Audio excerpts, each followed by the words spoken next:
ברוך אתה אדוני אלוהינו מלך העולם שהכל נהיה בדברו. אמן.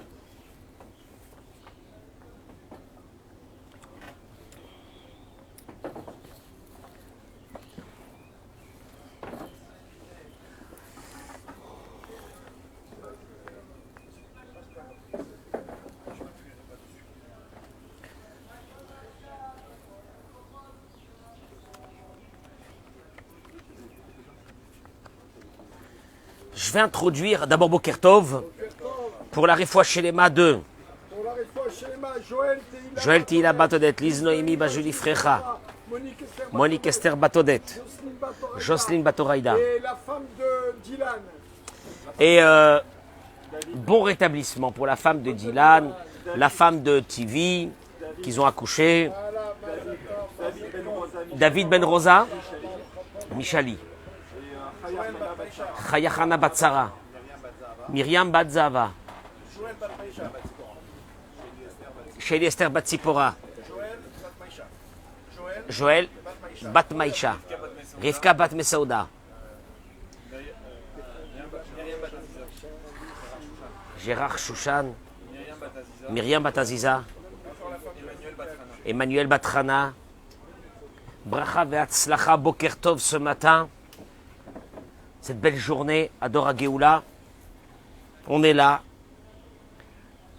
Et je vais vous faire découvrir ce matin, je crois que ça va être un des grands cours de l'année. Comme j'ai l'habitude de le dire, quand il y a vraiment un cours qui va nous changer l'existence. Un cours qui va nous changer l'existence. Alors suivez-moi bien, parce que j'introduis l'idée d'aujourd'hui par un verset dans la paracha de cette semaine qui est Ve'achalta, Ve'savata ou Berachta. La mitzvah de faire ce qu'on appelle le birkat Amazon. Ve'achalta, tu mangeras. Ve'savata, tu seras rassasié. Ou Berachta, et tu béniras. Tu manges, tu te rassasies et tu bénis. Une des mitzvot fondamentales de la Torah, de remercier Dieu après avoir mangé. Mais vous avez constaté, Eric, dans le verset, que Dieu demande d'abord de se rassasier pour pouvoir bénir. Or, le Talmud dans Berachot, page Kaf, il ramène la chose suivante.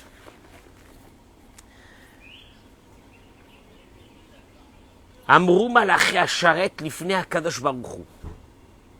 Les anges ont déclaré devant Dieu, Katuv betoratecha. Les anges ils disent à Dieu, tu as marqué dans ta Torah, Asher lo isapanim velo ikar shochad, que Dieu est quelqu'un qui ne favorise personne et qui n'accepte aucune corruption. Dieu n'est pas corruptible. Dieu il dit, écoutez-moi bien, vous êtes proche de moi, je serai proche de vous. Il n'y a pas de corruption avec moi. Ah, c'est chaud. Alors les anges ils lui disent à Dieu, n'est-ce pas que toi, tu n'es pas corruptible? Très bien. Et pourtant, tu favorises ton peuple juif. Tu le favorises. Qu'est-ce que ça veut dire que tu le favorises? Favorise, ça veut dire, quelque part, tu te conduis avec eux un fonctionnement spécial. Ah, pourtant, tu avais dit que tu n'es pas corruptible. Et qu'avec toi, c'est la justice. Et pourtant, on le voit dans le verset, il est marqué dans le verset, Issa Adonai Panav Elecha. Dieu te soit favorable. Si Dieu est favorable, quelque part, il surpasse ce que tu fais et il a une conduite avec toi spéciale. Conduite spéciale veut dire quelque part une certaine préférence, une certaine corruption. Or, tu avais dit que tu n'étais pas corruptible. Et pourtant, il est écrit Issa Hashem Panav Elecha. Dieu, il a avec toi quoi? Il a avec toi un fonctionnement spécial. Comment c'est possible? Amar Lahem, il aura répondu Dieu. Vichilo Essa Panim, les Israël. Est-ce que je peux ne pas favoriser le peuple d'Israël? Est-ce que je peux? Je peux pas. Pourquoi tu peux pas? Parce que chez Katafti Lahem Batora, parce que je leur ai dit dans la Torah, Ve'achalta ve'savata oberachta, tu mangeras, tu te rassasieras et tu béniras. Gérard, ce qui veut dire qu'avant de bénir, on doit être quoi? Rassasié. Et eux, qu'est-ce qu'ils font? Ve'amedakdekim alatzmam, et ils sont pointilleux envers eux-mêmes. At kazaït, ve'at kabetza. Et eux, même quand ils mangent kazaït, 27 grammes, 29 grammes, d'après certains, ils font le birkat Amazon, alors qu'ils ne sont pas rassasiés avec 29 grammes. Mais ils ont tellement la reconnaissance, l'appréciation du bien que je leur donne, que même quand... C'est midé rabanan, c'est pas midé oraïta, c'est pas une mitzvah de la Torah. Celui qui mange que 27 grammes de pain, il fait la netila sans bracha, il fait le motzi et il fait birkat Amazon. Dieu il dit, est-ce que je peux ne pas être eux, ne pas les favoriser, alors que je leur ai demandé que pour me remercier, ils devront être quoi? Rassasiés. Et eux, qu'est-ce qu'ils font? En mangeant à peine 27 grammes, ils commencent déjà à me remercier. Ils ont l'appréciation du bien vis-à-vis de moi. Est-ce que je peux ne pas les favoriser par rapport à ça? On est là vers une idée exceptionnelle que je vais développer ce matin. Vous avez compris ce qui est marqué dans la paracha de cette semaine? Eric, tu m'as suivi de cette mitzvah de la Torah? Et vous allez voir quelque chose d'extraordinaire. J'accueille mes amis sur les réseaux sociaux. Partagez-moi ce cours, je vous en prie. Je rappelle une chose, que j'ai mis un lien en bas du titre du cours de ce matin. Ce lien, je vous demande pour ceux qui parlent l'anglais, de l'étudier. Ça va vous changer la vie. Je vais vous le ramener ici. Le Rafan Guéry ramène. Je vais aller très vite. Parce que il y a une différence énorme entre le fait de savoir qu'il faut apprécier les choses de notre vie. Je sais que je dois apprécier certaines choses de ma vie. Et il y a un autre monde qui s'appelle apprécier réellement. Vous allez le voir. Je sais que je dois apprécier, c'est beau, parce qu'il y a plein de choses que je dois apprécier, Gérard. Je sais, je le sais. Mais après, il y a un autre monde. Je vais vous faire entrer dans ce monde, celui d'apprécier réellement. Mais ça va vous amener à changer votre vie. Il ramène ici la chose suivante. Je vous demande de regarder, de cliquer sur le lien que j'ai mis en bas du titre, pour ceux qui parlent l'anglais, et vous allez découvrir un monde exceptionnel. En fait, il est marqué dans la Torah. Hein. Nous, on n'a pas besoin d'avoir des preuves de ce qui se passe dans ce monde. On a la Torah, et la Torah, elle nous le dit directement. Il y a une femme américaine qui s'appelle Hailey Bartholomé, qui un jour, elle a senti qu'elle n'a plus aucun goût à la vie. Mitzad echad ishla hakol, elle avait tout ce qu'il fallait. Un mari, des enfants, un travail. Il ne lui manquait rien. Ou bechol zot, irgisha me'en rekanut she'ofefet ota. Un beau matin, elle se lève et dit, j'ai un vide dans ma vie. Aucune joie. Elle a tout, hein. C'est un peu notre cas. On a tout. On a un mari, on a des enfants, on a un travail, enfin, on a une parnassa, on a un toit, mais on est vide. On est déprimé. On a une femme, on a des enfants, on a un job, on a tout ce qu'il faut, on est déprimé. On a un vide. Elle s'est levée un beau matin avec ce vide. Écoutez-moi l'histoire. Yichlita litiaetz, ishama lisha mevugeret vechachama. On lui a fait part qu'il y avait une femme, un certain âge, d'une grande sagesse.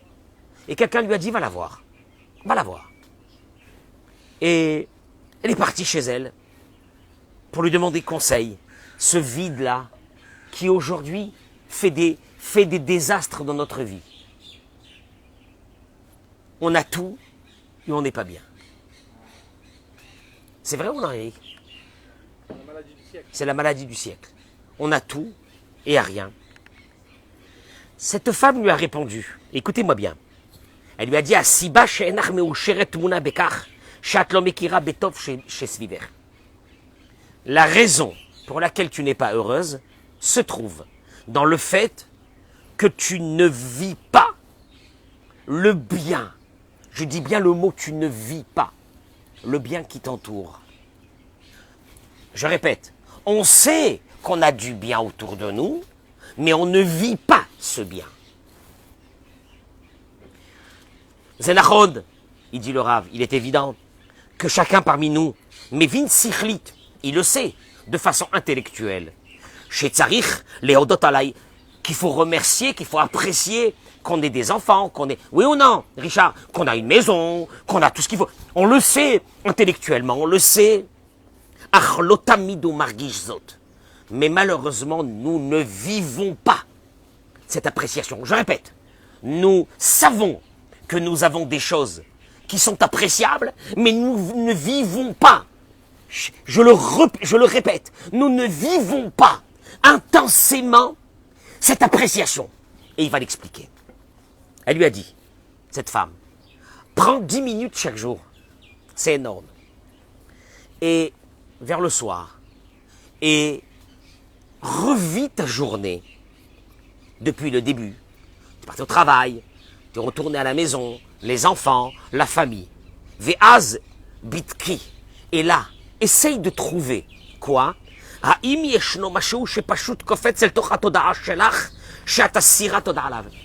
Est-ce qu'il s'est passé quelque chose dans la journée qui t'a ému, parce qu'il était beau? Sam, tu peux me faire ça sur hier? Il y a un moment, un flash. Tu as vu quelque chose qui te dit waouh. Ah. Richard, Eric, vous remarquez même pas. Hier matin, on est arrivé dans le parking ici en même temps. Je suis descendu, qu'est-ce que je vous ai dit? Je crois que vous avez déjà oublié. Quelle chance que j'ai, que je viens le matin et je trouve des personnes que j'aime et qui m'aiment. Non, parce que j'aurais pu vous dire, hier matin, on aurait pu descendre, j'aurais pu vous dire, Bokertov, comment ça va? Et puis j'entre. Et là, je me suis dit à ce moment-là, quelle chance que j'ai. Que je vais prier dans une synagogue où il y a des gens que j'aime et qui m'aiment. Tu entends? C'est-à-dire que j'ai eu un flash où j'ai apprécié ce moment. Je sais que j'ai des amis dans la synagogue et c'est sympa. Mais ça ne veut pas dire que tu apprécies. Dans la particularité. Voilà, j'ai isolé ce moment, je l'ai isolé et je l'ai apprécié. Il dit, cette femme, elle lui a dit, prends ta journée et isole un moment qui s'est passé. Je sais pas moi, t'es rentré à la maison le soir, tu t'es assis, t'as mangé avec tes enfants. Est-ce que tu peux isoler ce moment de bonheur, de rentrer, de s'asseoir, prendre un repas avec ses... Tu peux isoler ce moment-là? Tu peux isoler ce moment où tu as pris ton téléphone, tu as appelé tes parents et tu as discuté avec eux parce que tu as des parents, parce que c'est énorme. Elle m'a dit, fais-le. Tu revois ta journée le soir et tu isoles un moment de bonheur. Est-ce que vous avez entendu ce que je suis en train de dire? C'est énorme. Elle a fait.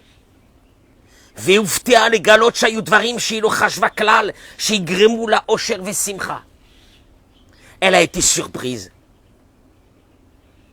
qu'il y avait des choses qu'elle n'a pas pensées. Mais il y avait des moments où c'est qu'elle a eu des moments de satisfaction ou de joie. Sam, tu peux faire sourire et trouver un moment que tu n'as pas pensé jusqu'à ce matin, que je t'ai dit ça. Et que tu l'isoles et que tu te dis, mon Dieu, c'était un moment exceptionnel. C'était un beau moment. On peut le faire ou non? Regardez, je vais vous rentrer dans un monde que vous ne connaissez pas. Moi, je l'ai eu hier matin, Richard, quand je vous ai vu descendre de la voiture. J'ai isolé ce moment et je me suis dit, il est exceptionnel. Ce matin, j'isole un autre moment. Harry, il est là. Harry, je l'ai cherché toute la prière. Ce matin, il n'était pas là. Et il est arrivé maintenant comme une fleur. Comme une fleur mignon, tout beau. Il a pris sa douche. Il a pris son petit déj. Il est là. Il est peinard. Il est bien. Et Harry, tu veux que je te dise une chose? Et Harry, tu veux que je te... Bah voilà, c'est beau. Tu veux que je te dise une chose? Là maintenant, j'isole ce moment. Et je me dis, c'est fabuleux, c'est exceptionnel. Ou bien, le fait que vous soyez là, un 17, c'est un 17, on est le 17 aujourd'hui 17 août, que vous soyez là. Moi, j'isole ce moment. Et je me dis, c'est un moment de pur bonheur que je suis en train de passer. Ichlita, alors là, elle a fait un truc énorme. Et vous allez le voir dans son blog, puisque je vous ai mis dans le titre le lien pour aller sur son blog. De cette, comment elle s'appelle déjà? On a dit Haïli Bartholomé.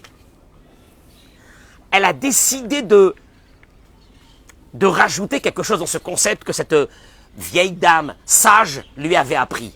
D'isoler un moment. Et tous les jours,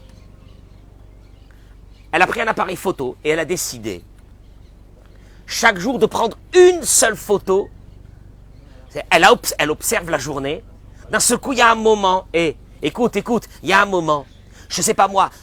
Je dis par exemple à une maman, le moment où c'est que elle rentre le soir du travail à la maison, il y a ses enfants qui lui sautent dessus pour l'embrasser. Elle a pris ce moment-là, elle a immortalisé avec une photo. Écoutez-moi bien, partagez-moi ce cours parce qu'il est énorme. Vous allez voir, on va détruire, si Dieu veut, Bezrat Hashem, à la fin du cours, la moitié des dépressifs de ce monde. Bezrat Hashem. Elle a pris une photo. Très bien. Et Sipra. Et donc elle a commencé à raconter que tous les jours, elle devait automatiquement rechercher une nouvelle photo. Elle ne va pas refaire la même photo tous les jours. Donc elle était à la recherche de moments de bonheur que jusqu'à maintenant, elle n'a pas fait attention parce qu'elle avait besoin de prendre une photo pour mettre sur son blog un moment de bonheur. J'immortalise un nouveau moment de bonheur que je n'ai pas fait attention jusqu'à aujourd'hui. Tu sais, ça peut être quoi? Regarde. Regarde. Tu dis c'est rien, hein? C'est rien. Eh, il y a des milliers de personnes qui sont dans des hôpitaux et qui auraient voulu être assis à notre place et entendre les oiseaux. Là, les perruches qui sont là, par milliers autour de nous, dans ce moment-là de bonheur. Vous appréciez ça ou non? Elle immortalise ce moment par une photo. Tous les jours une photo. Et d'ailleurs, le blog, c'est 365 photos de l'année de bonheur, de pur bonheur. Je fais une parenthèse. Un de nos grands maîtres, le Rav Moshe Shvob, dans son livre très connu, Ma'ar Chelev, il avait chez lui à la maison beaucoup de photos. Les murs étaient tapissés. Des photos de ses enfants et de ses petits-enfants. Un jour, ils lui ont dit, les personnes qui sont rentrées, ils lui ont dit, Rabbi, vous n'avez pas peur du Aïn Hara, du mauvais œil? Il aura dit, moi, j'ai pas peur du mauvais œil parce que jamais, moi, j'ai le mauvais œil sur les autres. Je suis protégé du mauvais œil parce que j'ai toujours un œil exceptionnel envers les autres. Mais vous savez pourquoi je fais ça? Pour une chose. Chez Skor Tamid et Chassadim Atovim chez Gomel Imi Akadosh Baruch Hu. Pour que je me souvienne à chaque instant de tous les bienfaits que Dieu m'a favorisés en me donnant des enfants. Et qu'aujourd'hui je suis vivant pour voir grandir mes petits-enfants. Et donc il a mis ces photos. בעקבות חיפושה אחר דבר אחר ביום שיכול להודות עליו. Et de ce fait qu'elle était à la recherche tous les jours d'un nouveau moment de bonheur. החלה היא להבחין בהתנהגויות של אנשים סביבה ומה היא שמה לב ביותר היא כיצד... Une chose énorme. Elle s'est mise donc automatiquement pour pouvoir prendre une photo, aussi d'observer ceux qui étaient autour d'elle, les gens qui étaient proches d'elle. Et là, elle a compris une chose terrible. כיצד הציפיות שלה מאנשים גורמות לה להעריך את מי שהם באמת ואת מה שהם עושים עבורה. Elle s'est rendue compte d'une chose. Quoi?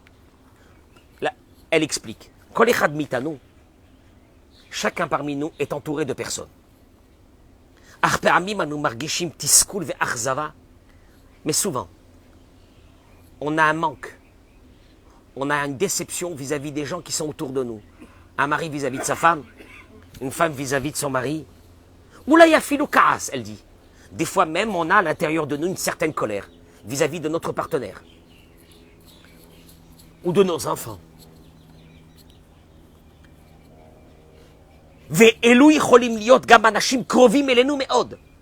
Souvent, parce que nous avons des attentes de personnes qui sont autour de nous, nous avons une certaine colère vis-à-vis de ces personnes. Tu m'entends?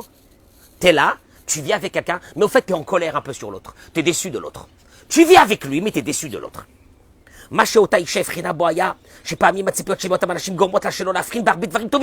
s'est rendue compte que ces déceptions qu'on a construites à l'intérieur de nous, parce que nous avions des attentes vis-à-vis de l'autre, font que souvent, des choses exceptionnelles que ceux qui sont autour de nous font, on n'a même pas la capacité de les voir. Et pourquoi on les voit pas? Pourquoi on les voit pas? Parce que notre vision est voilée par des déceptions, par des attentes qu'on a vis-à-vis de l'autre, qu'il n'a pas fait, qu'il fait pas. Il fait pas telle chose, il fait pas telle chose. Je suis en colère. Et donc tu ne vois pas ce que l'autre fait pour toi. À Dougma, et regardez, c'est énorme ce qu'elle a fait. C'est énorme. Le lien qu'elle avait avec son mari pendant des années. Pendant des années, elle disait que son mari n'est pas la personne avec qui elle aurait dû vivre. Elle avait dans son esprit qu'un mari, c'est quelqu'un qui va la combler émotionnellement, mais c'est quelqu'un d'assez froid, c'était quelqu'un d'assez réservé, c'était quelqu'un d'assez... Ça la mettait hors d'elle. Elle vivait avec son mari, elle avait des enfants, etc. Mais cette déception de ces attentes qu'elle avait faisait qu'elle n'a jamais rien vu de bien chez son mari. Et c'est énorme ce que je suis en train de dire. Faites-le écouter à vos femmes, je vous en supplie. Yom Echad, un jour, un jour, elle est avec son appareil photo. Donc, elle doit prendre une photo. La photo de la journée. Vous me suivez, Eric? Elle est là. Elle est là maintenant, dans ce quoi? Elle est à la recherche de quoi? De quelque chose de quoi? De bonheur, de positif, de bon, de la journée qu'elle doit mettre sur son blog. Et ils ont dû acheter un gâteau. Ils l'ont mis sur la table après le repas. Et le mari était en train de couper le gâteau. Et donc là, elle commence à observer avec un œil positif la scène. Puisqu'elle doit faire une photo d'appréciation de quelque chose de beau. Et d'un seul coup, elle remarque le choc. Une chose qu'elle n'a jamais remarquée. C'est que son mari a coupé une plus grande part de gâteau instinctivement. Il l'a mis dans une assiette et il lui a mis devant elle. Et elle a immortalisé ce moment. Et là, elle s'est rendue compte de quelque chose d'énorme. C'est quoi? C'est que Yamra Leatzma, elle s'est dit, tu as vu? Non, tu as vu? Tu as vu qu'il pense, je n'ai même pas remarqué qu'il pense à moi. De façon spéciale. Elle a même photographié ce gâteau. Ce morceau de gâteau. Et à partir de là, elle s'est dit, mais je vais observer est-ce que c'est par hasard qu'aujourd'hui seulement il m'a mis.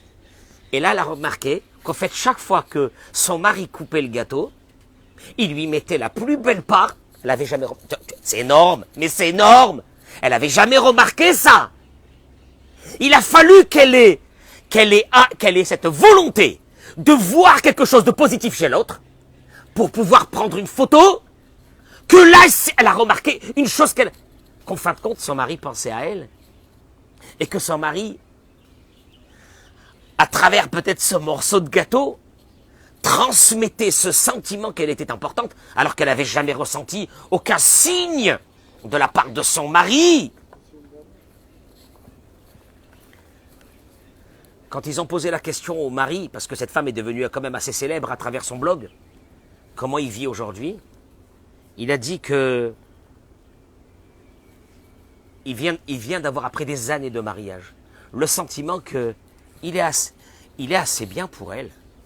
C'est-à-dire jusqu'à maintenant, il était lui-même, il vivait à travers la déception du regard de sa femme, qu'elle était déçue. Et puis d'un seul coup, il y a eu un nouveau regard de sa femme vis-à-vis de lui. Et il sent qu'il est beaucoup mieux. Vous vous rendez compte? Qu'est-ce qui vient de se passer dans cette histoire? Une volonté, pas de savoir qu'il y a des choses qui sont appréciables dans la vie, mais une volonté de vivre dans la journée un moment d'appréciation, de le vivre pas de savoir, de le vivre. Merkarim Marim, chez la Karatatov Yeshecholet les rapé. Des études psychiatriques et psychologiques ont démontré de façon claire, et ça vous pouvez le chercher, Eric, que quoi? Que celui qui vit avec une capacité, pas je sais que je dois apprécier, je sais que j'ai... Oh ben monsieur le rabbin, je sais, j'ai une femme, j'ai des enfants, j'ai un boulot, j'ai un job, j'ai une parnassa, je sais que je dois... Non, non, non, non, non, non, non, non, non, non, non. Que ceux qui vivent des moments d'appréciation dans la journée, des moments de kiff, parce qu'ils apprécient quelque chose, il y a un pouvoir de guérison de la personne et de changement de vie. Anashim etarim koach shel ripui be'akaratatov. Il y a des personnes qui, à travers des moments, quand ils ont commencé à vivre des moments d'appréciation dans la journée, ils ont senti que leur stress descendait de façon considérable. Chez Azarlaem, les rapé pitse avar.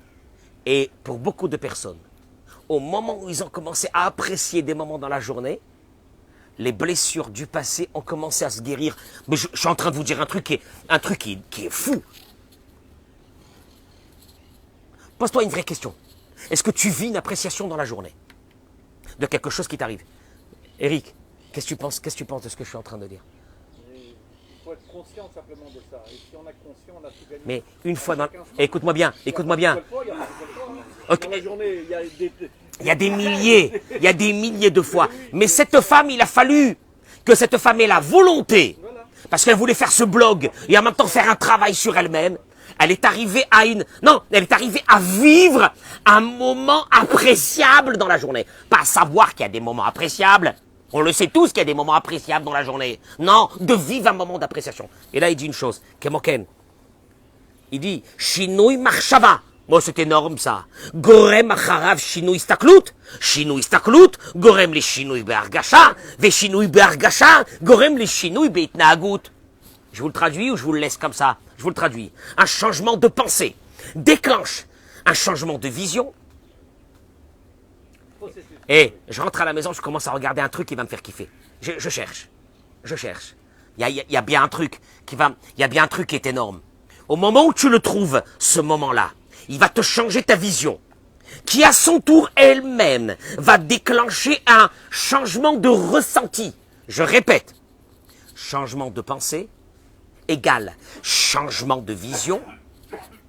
Et d'un seul coup, je regarde la personne qui est en face de moi, je dis mince, je n'ai pas remarqué. Tu rentres à la maison, ta femme elle te sert un repas. Tu dis mince, combien de boulot elle a mis là pour faire ce repas là? Waouh! Parce que moi, j'aurais pu être là, sans repas, sans rien. Et c'est tous les jours comme ça. Ouais. Waouh.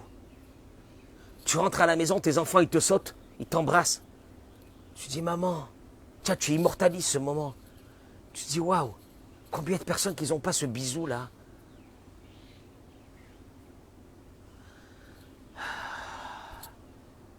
Je le vis là, ce moment. Il est énorme. Il est bon. Mais il te change, tu sais quoi? Ta vision. La vision, elle déclenche un changement de ressenti de ta vie. D'un seul coup, ta vie, elle était vide. Et tu commences à ressentir que ta vie, elle est pleine, au fait. Parce qu'il y a beaucoup de choses qui t'amènent à un vrai bonheur. Tu sais quoi? La vérité. Si on aurait pu ramener quelqu'un qui est parti de ce monde et lui dire, tu peux nous dire quelques petites choses positives de ce monde, et il te dira, mais c'est de la folie. Mais vous vous rendez même pas compte, les gars. Mais vous vous rendez même pas compte, c'est de la folie. On le sait, Eric. On le sait, mais on ne le vit pas. Alors il dit le Rav, et je termine avec ces mots. Shlavalev, tu veux commencer à rentrer dans ce processus de vivre des moments de bonheur? Ouais, de vivre des moments de bonheur. Oui, de les ressentir, de les vivre intensément, ces moments de bonheur. Première chose, להכיר בטוב סביבנו. החיים, אנחנו אנשים סביבנו בכל דבר, בעצם יש גם דבר טוב. כלומר, ברור שלכל אדם. D'abord, première étape. Il n'y a pas que du mal dans ce monde. Richard, on a tous nos défauts. On a bien quelques petites choses qui sont bien. Première étape. Laisse de côté ce qui ne va pas. Parce que les défauts, on a tous des tonnes.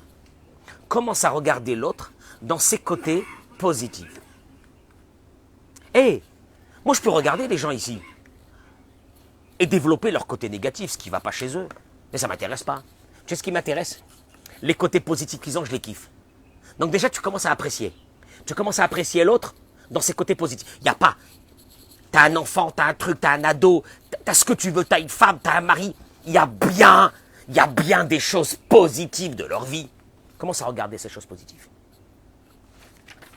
Hey, les pessimistes et les déprimés, il y a longtemps qu'ils ont dû déjà éteindre le secours. C'est pas pour eux. Deuxième étape, je vais très vite. Sois à la recherche de celui qui te fait plaisir. Tu as eu un plaisir, il n'est pas venu seul. Il y a quelqu'un qui te fait ce plaisir. Nous, spirituellement, on se dit que notre vie, c'est qui? C'est Akadosh Baruch Hu, c'est Dieu qui est avec nous à chaque instant. On est à la recherche de ça. Mais d'ailleurs, le Talmud le dit, que, Rabbeinu Moshe Chaim Luzzatto dans Da'at Utvunot, il ramène, il dit, Mechokatov Leitiv, Dieu il est bon. Et la loi de quelqu'un qui est bon, c'est de faire du bien. Donc Dieu est là en train de nous faire du bien. Donc déjà, tu te lèves le matin, tu commences à apprécier Dieu. Tu apprécies ceux qui sont autour de toi. Parce que celui qui t'a fait un bien aujourd'hui, un sourire, une belle parole, il est là, ce monsieur. Cette femme, elle est là. Donc si elle t'a fait ça, si ta femme, elle t'a fait quelque chose, elle t'a dit quelque chose ce matin de bien, etc., et machin, etc., n'importe quoi. Tu rentres à la maison, tu trouves la présence de ta femme, de ton mari, ne me dis pas. Alors, deuxième chose, sache que quand il y a du bien, il y a quelqu'un qui te le fait. Donc tu devrais aller rechercher celui qui te fait ce bien, aller voir, aller apprécier cette personne qui t'a fait ce bien. Troisième, et c'est la plus importante, il y a en nous cette faculté d'apprécier, mais elle est très courte. Je reçois un cadeau, au moment où je reçois un cadeau, qu'est-ce que je fais? J'apprécie la personne qui m'a donné ce cadeau, mais après un moment, c'est fini. Il dit la chose suivante, il dit, entre ce moment d'appréciation et d'en faire de ça, Ashkafat Chaim, ça devrait devenir une ambition de notre vie. De quoi? De commencer à vivre en appréciant chaque chose. Moi, je vous le dis, je vous le répète, il n'y a pas un matin que quand je rentre ici, je me dis, mon Dieu, c'est quand même extraordinaire, ils sont là. Les mecs, ils viennent tous les matins, c'est pas possible. Après, ils restent au cours. C'est une folie. Après, il y a Franck Tangeman qui vient, il me met les chaises, il me met le truc, le trépied, il me prépare tout pour que j'arrive. C'est un truc de fou. J'arrive le matin, je trouve Richard ou Gérard qui m'amène le café. Tu crois que c'est quoi ça? C'est quoi ça? Ouais, c'est normal. Je suis le rabbin de la communauté. Mais qu'est-ce qu'on s'en fiche que t'es le rabbin de la communauté? Mais tu comprends pas que ces gens qui te font ce bien-là, mais c'est énorme. Tout notre problème, et j'ai terminé, de notre vie, qui fait que on n'a aucun bonheur dans notre vie, c'est qu'on ne passe jamais dans la journée un moment où nous vivons de façon intense l'appréciation des choses qui sont autour de nous, ou des personnes qui sont autour de nous. Les personnes qui sont autour de nous, on a bugué complètement la vision d'apprécier. Tu sais pourquoi? Parce que nous avons des a priori sur les autres, et on n'apprécie pas, on s'enlève. Je dis à ceux qui sont déjà grands-parents, vous avez un petit enfant qui rentre à la maison, il te prend dans le bras, tu les prends dans le... Mais c'est une folie. D'avoir un petit enfant. Mais c'est une folie furieuse. Mais il y a des millions de personnes qui n'ont pas ça. Mais tu te rends pas compte? Tu rentres dans une maison, tu as une femme, elle te prend la tête. Mais tu as une femme, elle s'occupe de toi, mais tu sais même pas ce que c'est. Tu as un mari, voilà, il est là. Il est assis, il est là. Tu as un mari, tu sais ce que c'est avoir un mari pour des millions de femmes? Non, tu sais même pas ce que c'est avoir un mari. Qui est là, qui s'occupe de toi. Ça veut dire quoi? Essaye d'immortaliser un moment de bonheur par jour. Et tu verras le changement dans ta vie. Vous savez comment on appelle ça dans la Torah? Akaratatov. Akadosh Baruch Hu, il a dit, les béné Israël, je les aime. Oui, je suis soudoyé par eux. Ils me soudoient. Tu sais comment ils me soudoient? C'est que même quand ils mangent un petit bout de pain et qu'ils sont pas rassasiés, or je leur avais dit que pour me remercier, il fallait être quoi? Rassasié. Maintenant, Non, ils sont là dans l'appréciation de ce que je leur fais. C'est-à-dire que quoi? C'est-à-dire que la clé du changement psychologique d'un être humain qui est déprimé, Eric, les déprimés, les pessimistes, ceux que tu n'as même pas envie de mettre à côté d'eux.